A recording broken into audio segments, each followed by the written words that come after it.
네, 우리 성가대의 찬양이 너무나도 말씀과 참 이렇게 일치가 되고 또 한 해를 돌아보면서 정말 우리의 고백 같지 않았습니까? 그 찬양을 들으면서도 마음이 많이 참 뭉클해지는 그러한 시간이었습니다.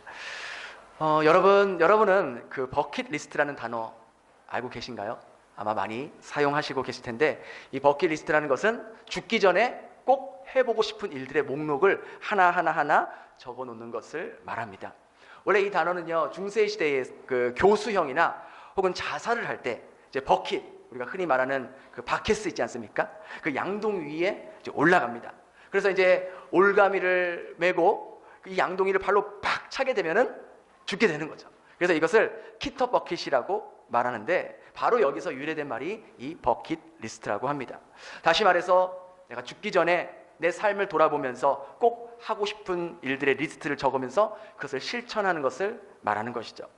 2007년 이 잭 니콜슨과 모건 프리먼이 주연으로 찍었던 버킷 리스트라는 영화가 상영되면서 더욱더 이 단어가 유행처럼 번져지게 되었습니다. 이 영화의 내용은요, 이제 시한부 인생을, 돈은 많지만 시한부 인생을 살게 된 이 두 주인공이 자기들이 죽기 전에 꼭 하고 싶은 것들의 목록을 작성해서 하나하나 해보면서 인생의 의미를 다시 찾는 내용을 담는 영화였던 것이죠. 우리나라 이제 30, 40대 직장인들을 대상으로 이 버킷리스트에 대해서 질문을 했는데, 죽기 전에 가장 해보고 싶은 것 뭐냐 했을 때 여러분 다 해보고 싶은 것, 세계 일주 여행, 세계 여행이 1위로 나왔고요. 2위가 굉장히 의외였어요. 열정적인 사랑을 하고 싶다는 거예요. 20대 때 하지 않았나요? 다시 그 사랑을 다시 회복하고 싶은 그런 마음의 열정적인 사랑. 3위가 부모님께 효도하기. 그리고 4위가 다른 사람을 위해 봉사하기라고 그렇게 나왔습니다. 그런가 하면 재미있는 버킷리스트 나왔는데요. 우리 남자들 이런 거 좀 새겨 들어야 돼요. 배에 시스팩 만들기. 내가 올해에는 꼭 이 뱃살을 어떻게 좀 해보겠다.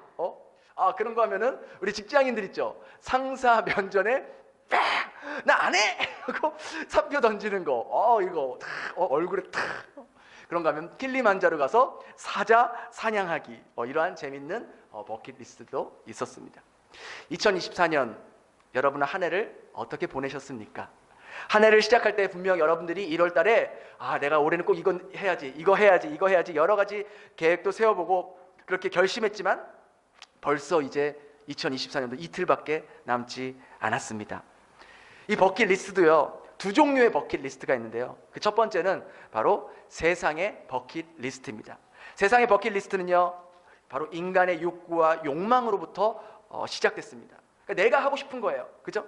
내가 갖고 싶은 것, 내가 경험하고 싶은 것으로 시작됩니다. 그래서 그것을 얻기 위해서 수많은 돈을 쓰고 시간을 쓰고 에너지를 사용했지만 얻은 후에는, 그 리스트를 작성한 후에, 그 달성한 후에 오는 그 허전함과 허탈감, 동시에 또 다른 리스트로 채워야 하는 욕구들로 채워지게 된다는 것이죠.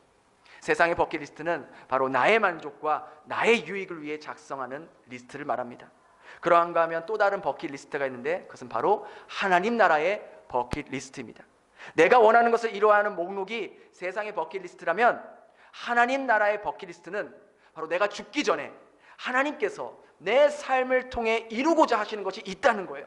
내 삶이 다 하기 전에 하나님이 원하시는 것, 하나님 나라를 위해 내가 살아야 성전에 꼭 해야 하는 것, 이것이 바로 하나님 나라의 버킷리스트라고 말할 수 있는 것이죠. 창세기 6장에 보면은요, 하나님께서 인간을 만드셨지만 인간의 마음에는 늘 죄 때문에 가득한 걸 보시면서 그 인간을 지으신 것을 한탄하셨다라 그랬어요. 그런데 이것을 세번역 성경으로 보니까 인간을 만드셨음을 후회하셨다라고 하나님께서 말씀하셨습니다. 하나님께서 우리의 인생을 보실 때, 저와 여러분의 인생을 보실 때 후회가 되지 않는 인생을 살기 위해 우리는 하나님 나라의 버킷리스트를 작성하고 그것을 이루어야 한다는 것이죠. 오늘 성경에 보면 바울은 이제 모든 전도 여행을 마치고 이제 예루살렘을 올라가기 전에 에베소 교회 장로들과 마지막 설교를 하면서 이야기를 나눈 게 나옵니다. 우리 23절 한번 같이 읽겠습니다. 시작. 오직 성령이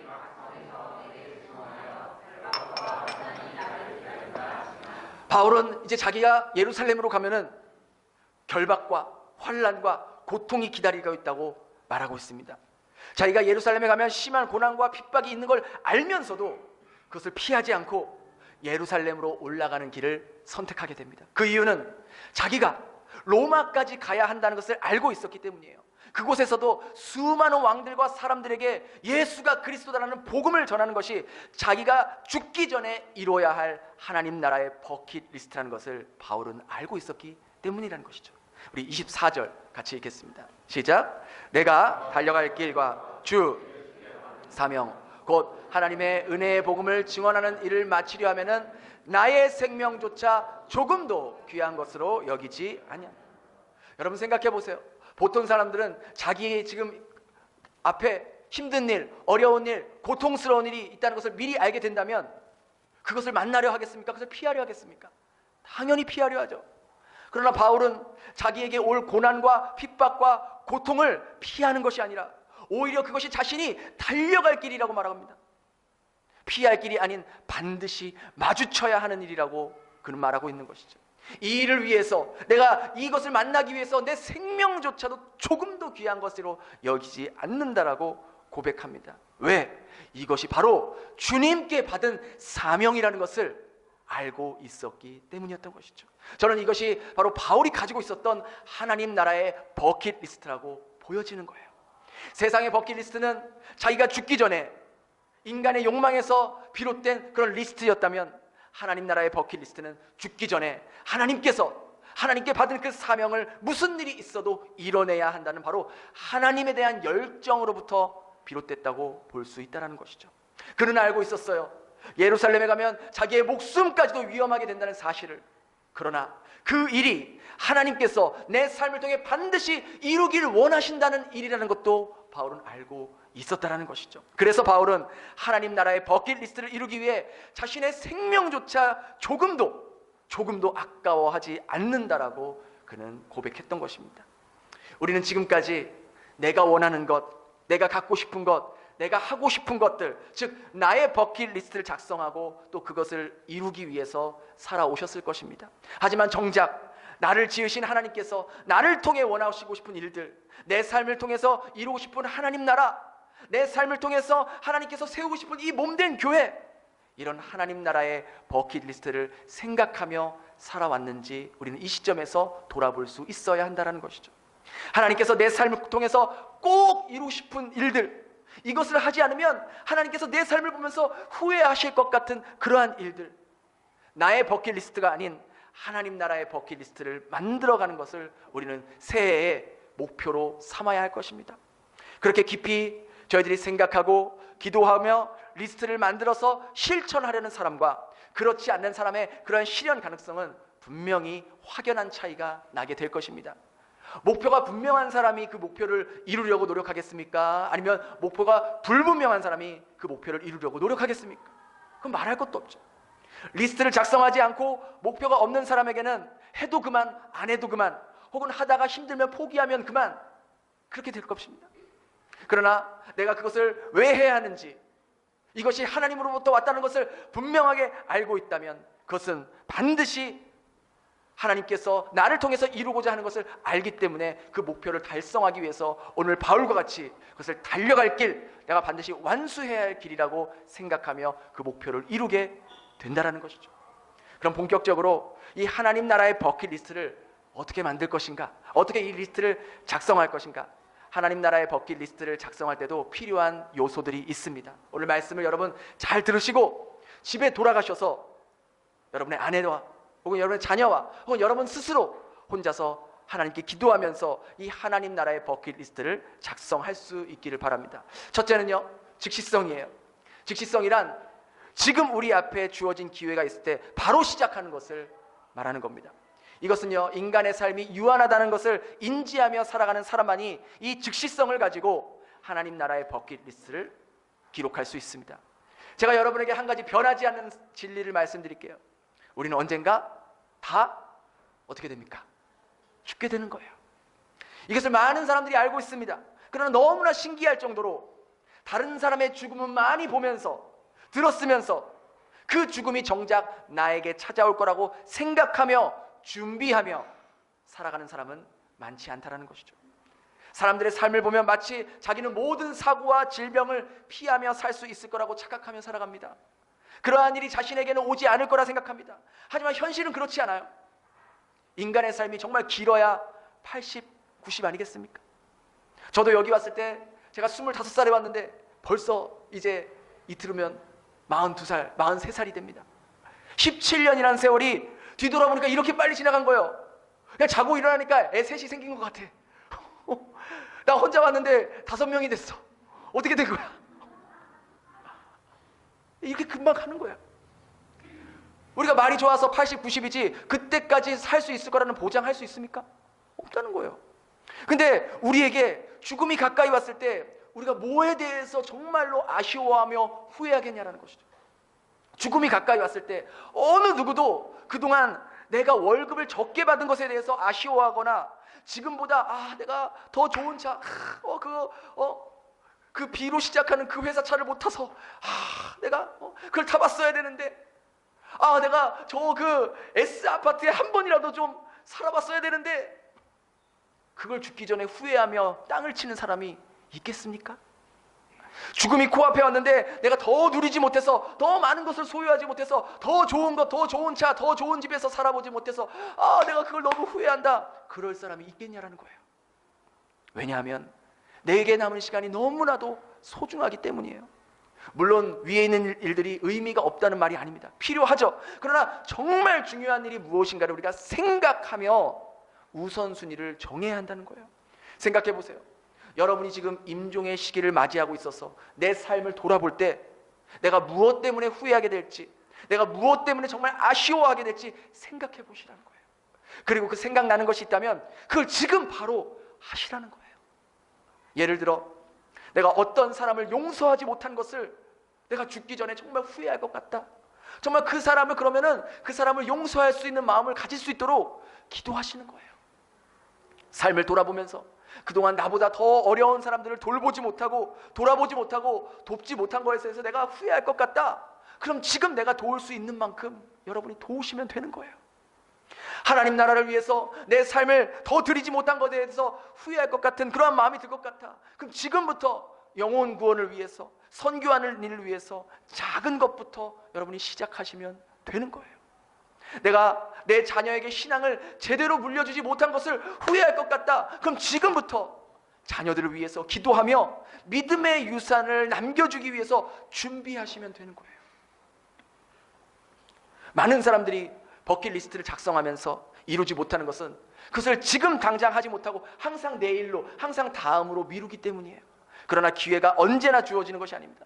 우리의 삶이 유한하며 지금 하지 않으면 평생 하지 못할 수도 있다는 것을 늘 기억해야 된다는 것이죠. 오늘 당장이라도 내가 이 예배당 문 밖을 나가면 하나님 앞에 설 수 있다고 생각하는 사람만이 하나님 나라의 버킷리스트를 이룰 수 있다는 것이죠.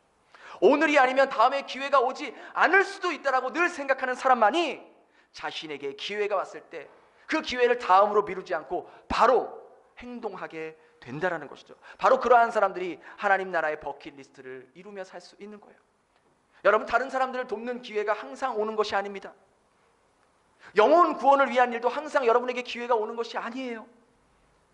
선교와 전도를 동참할 수 있는 일, 항상 여러분에게 기회가 오는 것이 아닙니다. 하나님께서 내게 기회를 항상 주시는 것이 아니라는 거예요.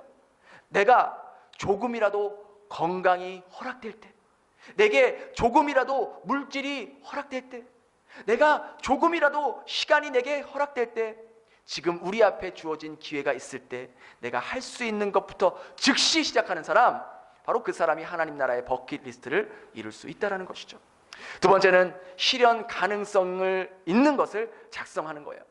하나님 나라의 버킷리스트를 작성할 때 한 가지 중요한 것은 실현 가능성이 있어야 돼요. 아무리 좋은 하나님 나라의 버킷리스트라도 그것이 너무나 추상적이고 광대하고 확대해서 잡으면 실현 불가능해지기 때문이에요.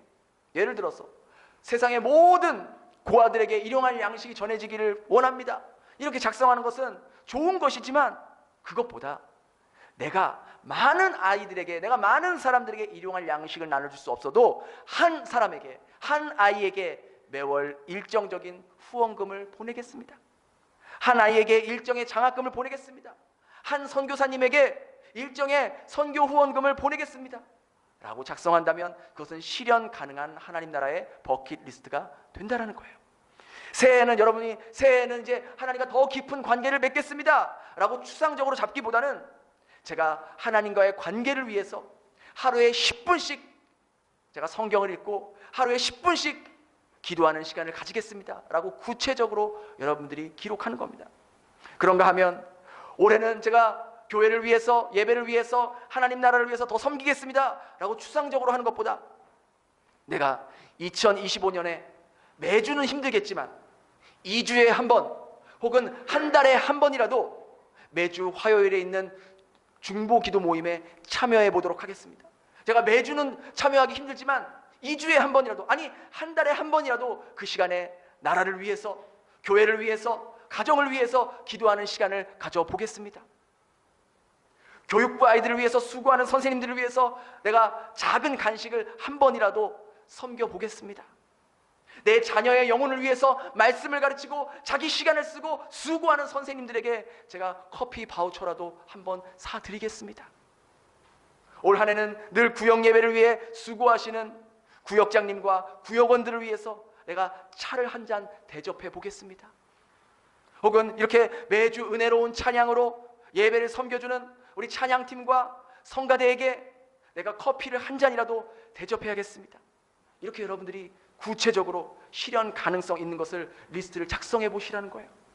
우리가 오늘도 주보 광고에 성가대 연습용 피아노가 필요합니다 요청이 올라왔잖아요. 제가 여러분들에게, 우리 교회에서 여러분들에게 섬길 수 있는 기회를 드리는 거예요. 그럼 내가 1000만 동을 다 하기 힘들어도 내가 100만 동이라도 50만 동이라도 10만 동이라도 도움이 되야겠다. 내가 저렇게 성가대가 저렇게 열심히 해주는데 나도 성가대를 위해서 조금이라도 함께 헌신해야겠다.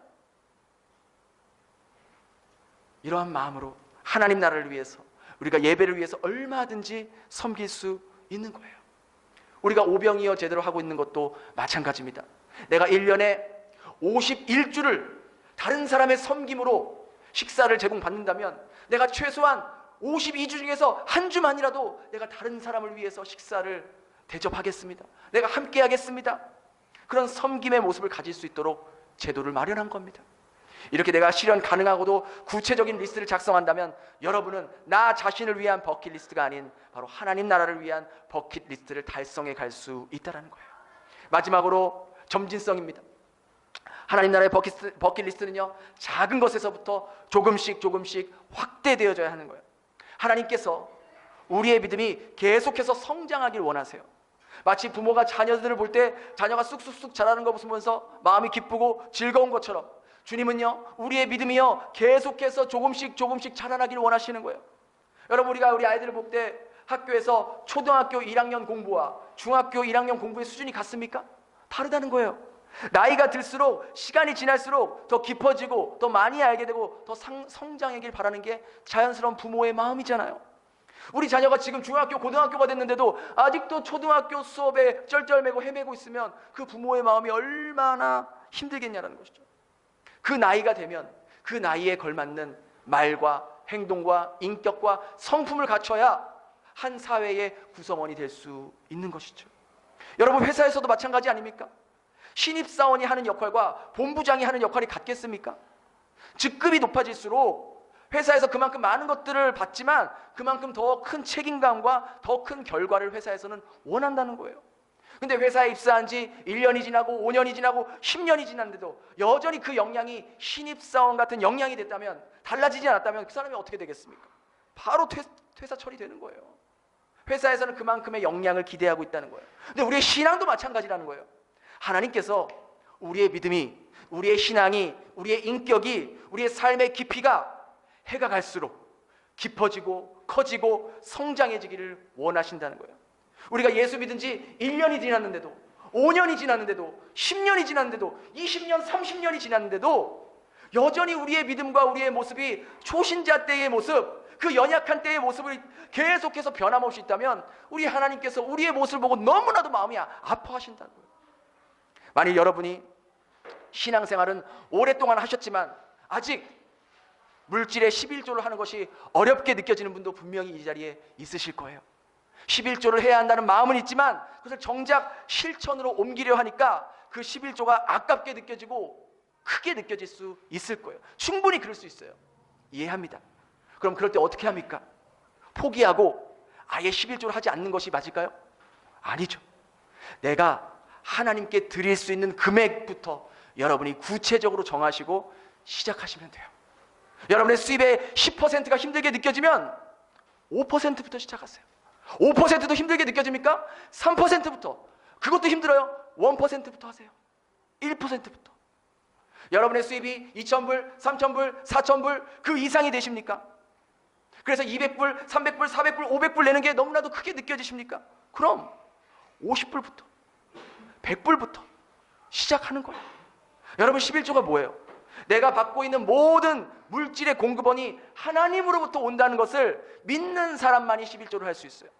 만일 내 인컴이 내가 가지고 있는 것이 하나님으로부터 온다는 것을, 하나님이 공급해 주신다는 것을 믿지 않는 분은 안 하셔도 돼요. 괜찮아요. 이거는요 믿음으로만 할 수 있는 거예요. 중요한 것은 내가 하나님 나라를 위해서 작은 것부터 시작한다는 것이 중요한 거예요. 하나님이 우리의 돈은 액수를 보실까요? 넌 100불 했네, 넌 50불 했네, 넌 10불 했네, 그걸 가지고 우리를 평가할까요? 아니에요. 우리의 마음을 보신다고요. 우리의 중심을 보신다고요. 우리의 연약한 믿음을 알고 계세요. 돈에 대해 우리가 굉장히 민감하고 돈이 내 삶과 직접적으로 연결되어 있다는 거 하나님이 여러분보다 더 잘 아세요. 그렇기 때문에 우리가 할 수 있는 작은 부분부터 시작하는 거예요. 우리 수입의 3% 혹은 5% 시작한다고 하나님께서 우리를 책망하시거나, 야 너는 왜 이렇게 믿음이 없냐, 너 그거 10% 못하냐, 왜 이렇게 믿음이 없어, 그렇게 책망하실까요? 아니에요. 오히려 나는 작은 믿음으로 시작했는데, 나는 정말 연약한 믿음으로 작은 금액으로 시작했는데, 하나님께서 하나님 나라를 위해 시작한 그 마음을 보시고 기뻐하시고 그것을 온전히 이룰 수 있도록 도와주시는 그 하나님을 여러분이 경험하시게 된다는 거예요. 그런가 하면 만일 여러분 가운데 하나님이 주신 믿음으로 지금 온전한 11조를 하고 계시는 분이 있으세요? 그러면 여러분 그 11조에서 머무르는 것이 아니라 여러분 해가 가면서 점점 퍼센테이지를 높여갈 수 있기를 바라요. 그동안 11조를 하셨다면 그거 대단한 믿음이에요. 그러나 하나님은요 우리의 믿음이 여기서 멈추지 않고 계속해서 깊어지고 성장하길 원하신다는 거예요. 여러분 우리가 지금 이 베트남에서 누리고 살고 있는 이 모습, 하나님의 은혜가 아니면 불가능한 거 여러분 솔직히 고백할 수 있지 않습니까? 그렇잖아요. 여러분 지금으로부터 10년 전에 여러분의 모습 생각해 보세요. 지금 10년 후의 나의 모습, 내가 지금 누리고 있는 이 모습 여러분 상상이나 했습니까? 상상이나 했냐고요. 사랑하는 자녀, 사랑하는 아내, 그 전보다 풍족해진 나의 삶의 인컴들, 나의 씀씀이들, 10년 전에는 우리가 지금의 우리의 모습을 상상할 수도 없었다고요.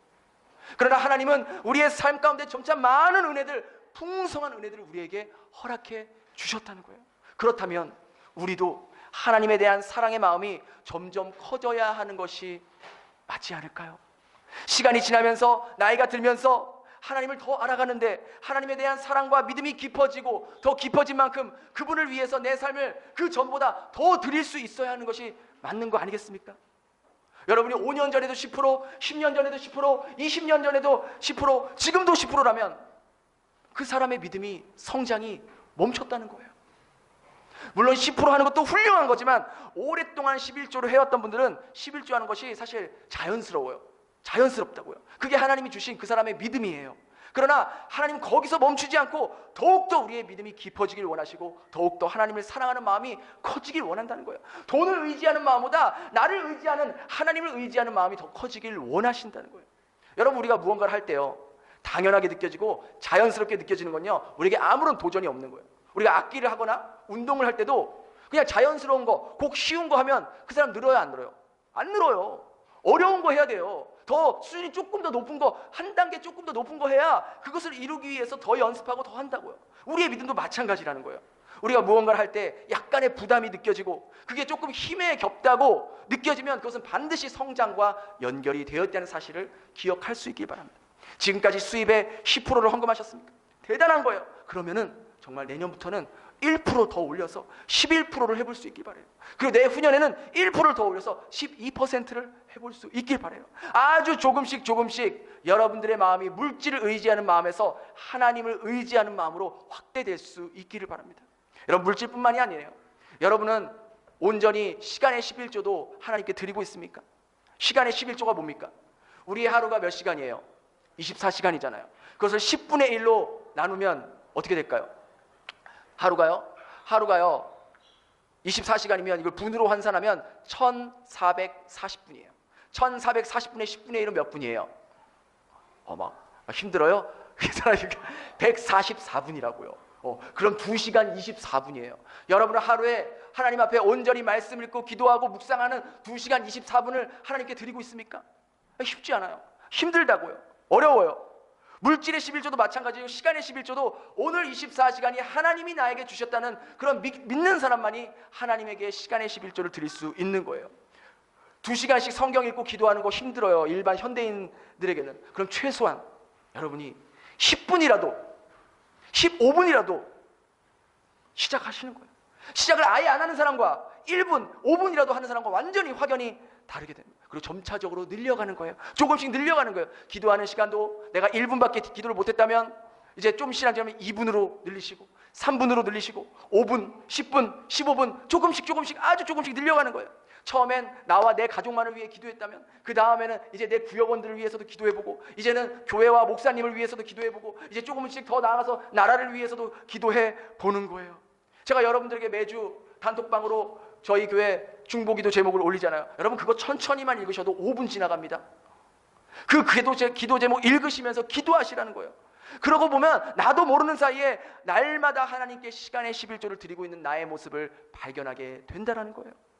여러분이 지금까지 어느 한 사람에게 후원을 했습니까? 후원하시고 계실 분도 있을 거예요. 그러면 잘하고 계시는 거예요. 그러면 이제 내년에는 한 사람을 더 돕기로 결정해 보시기를 바랍니다.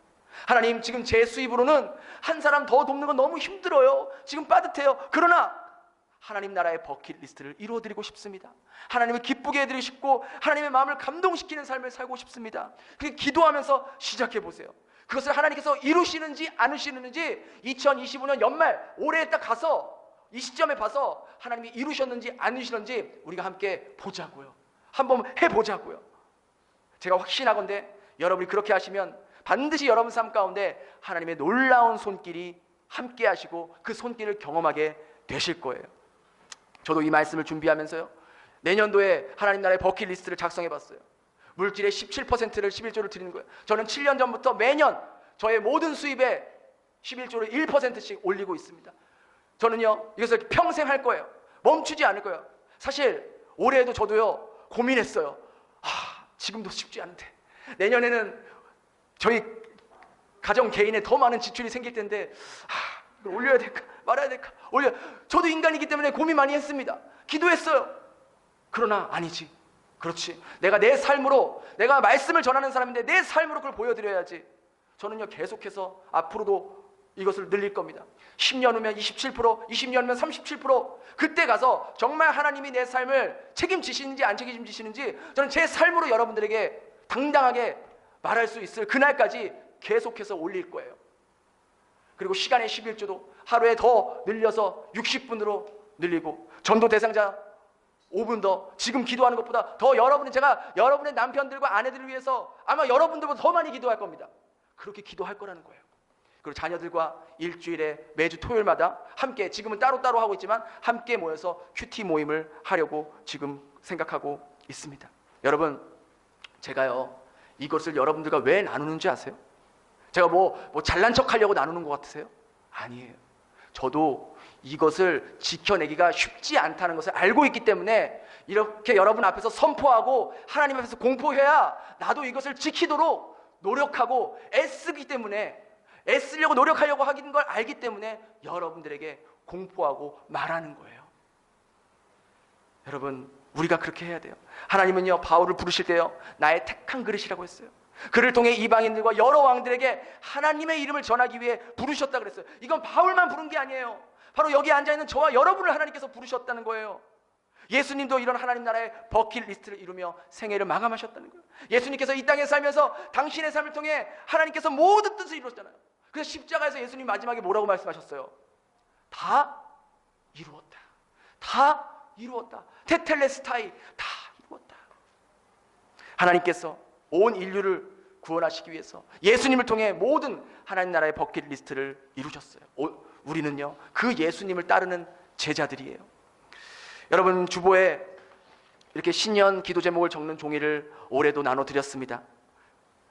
그동안 여러분의 기도 제목은 대부분 나의 유익만을 위한 기도 제목들이었을 거예요. 그러나 2025년 한 해는요, 여기에 나의 바람, 나의 소원, 나의 원함을 채워가는 기도 제목들이 아닌 내 삶을 통해 이루고자 하시는 하나님의 원함들, 하나님 나라의 내용들, 나의 유익이 아닌 다른 사람들을 섬기는 내용들의 리스트를 작성해 보시고 또 그것을 하나님이 주시는 힘과 지혜로 이뤄갈 수 있길 바라요. 그러면 반드시 이제 1년 후에 이 시간에 1년 후 2025년 마지막 주일 예배를 드리게 될 때 여러분이 적어놓은 그 리스트들을 돌아보세요. 그게 다 이루어졌는지 안 이루어졌는지, 대부분이 다 이루어졌을 것이고 내 삶 가운데 하나님께서 어떻게 역사하셨는지를 분명하게 여러분들이 경험하게 되실 거예요. 그리고 나를 통해서 나는 절대로 할 수 없었던 이 모든 일들을 하나님께서 이루신 것을 보며 그분께 모든 찬양과 모든 영광과 감사를 올려드릴 수 있을 겁니다. 그렇게 하나님께서 내 삶을 통해 원하시는 일들, 하나님 나라를 위한 일들, 하나님 나라의 버킷리스트를 이뤄가며 살아갈 수 있는 복된 2025년 한 해가 될 수 있기를 예수님 이름으로 축원합니다. 기도하겠습니다. 주님, 벌써 2024년에 마지막을 보내고 있습니다. 열심히 살았고 바쁘게 살았지만 정작 하나님을 생각하며 하나님께서 내 삶을 통해 원하시는 일들은 얼마나 많았는지를 생각하며 살아왔는지 돌아보게 됩니다. 언제나 저희들 삶 가운데는 저희들의 욕구와 저희들의 원함이 먼저였고 주님이 원하시는 일들은 늘 후순위로 밀려들었던 저희들의 삶을 이 시간 돌아보며 회개합니다. 하나님 나라의 시민으로 하나님의 자녀라는 정체성을 잊어버린 채 이 세상의 재물과 사람들의 인정과 승진과 명예를 얻기 위해 달려왔던 저희들의 모습이 하나님 앞에 부끄럽습니다. 주님을 위해 산다고 입술로는 고백하지만 내가 원하는 것, 내 꿈을 이루기 위해 주님을 수단으로 여기며 살아오지 않았는지 깊이 성찰하게 하여 주시옵소서. 이제부터는 나의 욕심과 욕망을 채워가는 나만의 버킷리스트가 아닌 나를 지으시고 나를 만드시고 내 삶을 통해 꼭 이루길 원하시는 하나님 나라의 버킷리스트를 생각하며 그것을 가슴에 품고 내 삶을 다해 이루어드릴 수 있는 저희의 삶이 되게 하여 주시옵소서. 오늘 말씀 그저 한 귀로 듣고 잊어버리는 저희들 되게 하지 않게 하시고 오늘 말씀이 우리 영혼에, 우리 심령에 깊이 박혀서 집에 돌아가서도 이 말씀이 기억나서 주님을 생각하며 하나님 나라의 버킷리스트를 작성해 볼 수 있는, 그리고 그것을 가지고 기도할 수 있는 저희들이 다 되도록 성령님 도와주시옵소서. 그렇게 저희 가운데 선한 일을 시작하신 주님께서 그 일을 마치실 것을 기대하오며 예수님 이름으로 기도드렸습니다. 아멘.